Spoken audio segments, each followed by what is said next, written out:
लागेला निक तोहर छूट बायलो बहनी बेहाल रानी करेलू न फॉलो पागल करेलू लागेला निक तोहर छूट बायलो बहनी बेहाल रानी करेलू न फॉलो करिले पीछा भइल ना इच्छा हमरो जवानी के ताकइले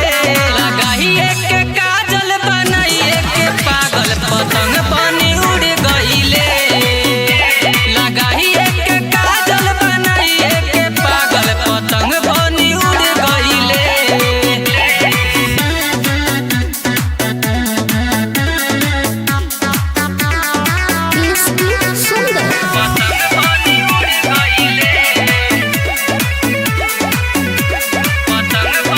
करे में बात लगे नाही शरम तोहर कालाई लगे बड़ी नरम का कहूं ऐसन होट बा तोहर गुलाबी भइल बानी जवानी पहाबी मारी के सेंट लागल करेंट अब हमारे सुन अलाम कइले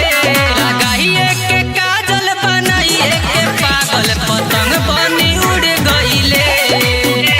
लगाइए के काजल बनाइए के पागल पतंग बनी उड़ गइले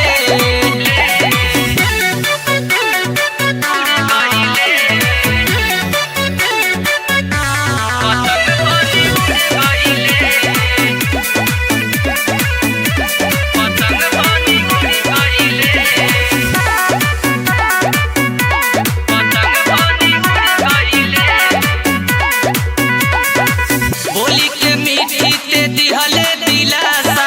पूरा समाज में कहिले तमाशा बदनाम करेलू ना बीच राहे में छोड़ देले सा